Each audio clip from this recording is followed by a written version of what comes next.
Today, we're breaking down one of the biggest, most expensive, and most predictable failures in the production world. It's something I see across agencies, brands, architects, environments, teams, everyone. It's called the rendering reality gap. A team gets excited about a beautiful render, they show it around, everyone loves it, nobody wants to question it, and it gets approved way before anyone asks if it can actually be built, shipped, installed, powered, engineered, or most importantly, paid for. That gap destroys projects. Let's walk through why it happens, what to look for, and how you can close that gap before it costs you real money. There are three core reasons this gap exists. The first is that designers aren't fabricators. Their job is imagination. Their job is vibe. Their job is emotional impact. And honestly, that's a good thing. But imagination without physics is a trap.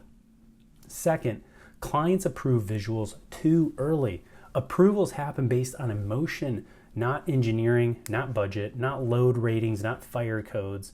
People approve what looks right, not what is right.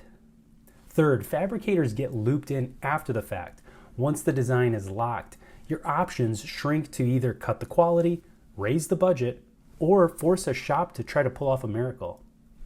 That's the start of the rendering reality gap.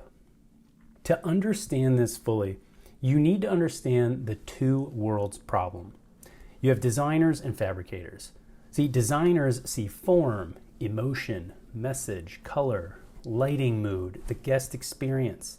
Fabricators see steel, wood, fasteners, seams, rigging loads, electrical constraints, forklift access, casework, shipping geometry, installation time. See, both are valid, both matter, and neither discipline is wrong. The gap happens when the two don't talk early enough or truthfully enough to produce something that looks incredible but can also be built without blowing the budget. It's important to understand the psychology of the render. Renders create emotional bias. People fall in love with the promise before they understand the plan. A render is not just an image. A render is designed to excite. It's engineered to trigger a feeling. Renders are like movie trailers. They show the best version of the idea, but not the realistic one. That emotional lift causes 5 things to happen. 1, leaders approve fast. 2, teams get attached. 3, no one wants to be the person who questions feasibility. 4, the shiny picture becomes the target. And 5, reality becomes the compromise. Once a CEO or CMO or executive team says, "I love it," everyone downstream is stuck trying to reverse engineer reality to match a fantasy. Here's the truth that most people don't know. Renders don't lie because they intend to mislead people. Renders lie because the technology that creates them has different priorities. Priority 1 is to make it legible. So renders cheat lighting. They brighten shadows, they remove fixtures. Priority number 2 is to make it pretty. So they delete seams, screws, brackets, and structure because those things are ugly. Priority 3 is to make it readable in one frame.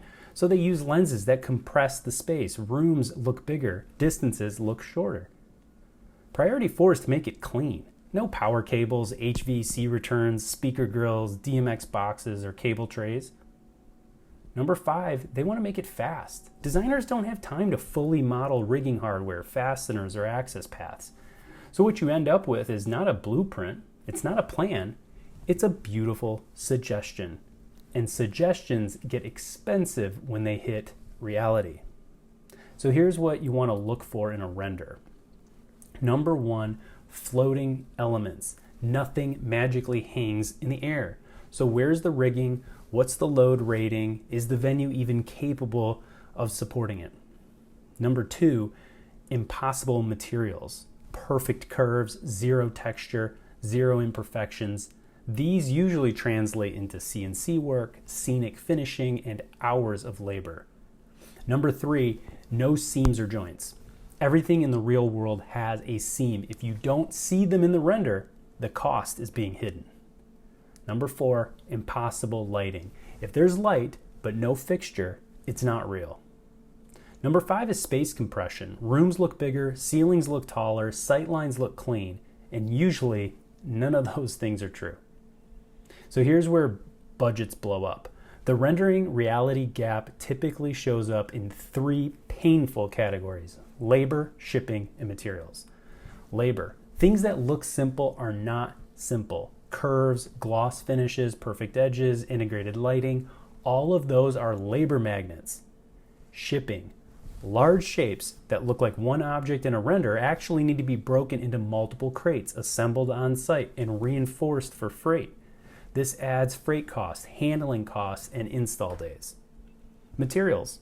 Gloss black might be automotive grade paint. A glow panel might be custom LED fabrication. That thin wall might require internal structure you weren't planning for.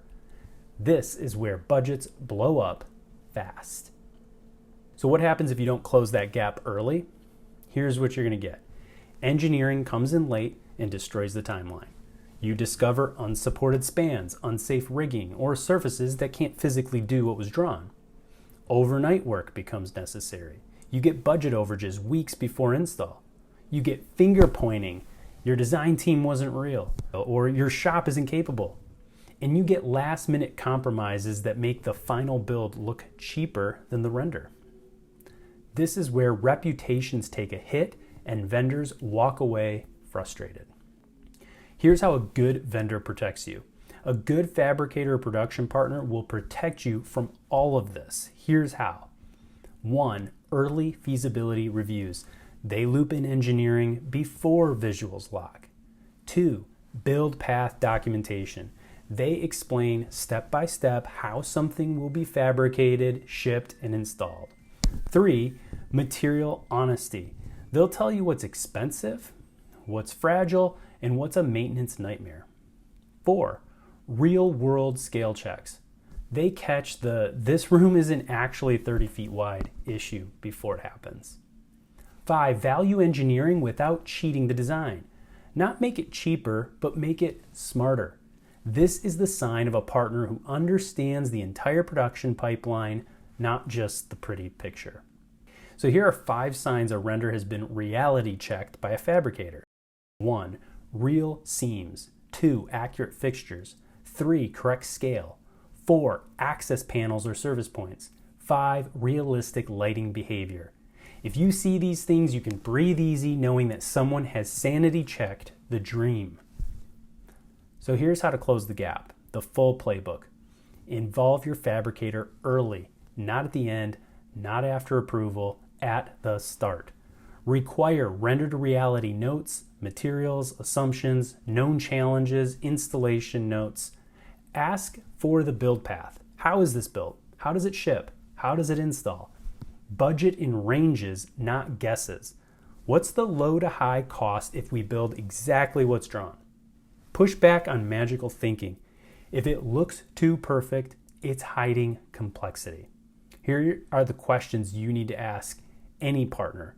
What's the hardest part of this to fabricate? What materials push cost? How will you break this down for shipping? What am I not seeing that matters on site? What would you change to make this more realistic or more affordable?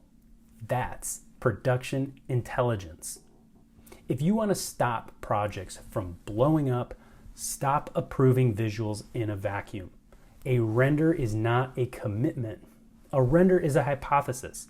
The teams that win are the ones who close the gap between imagination and buildability early.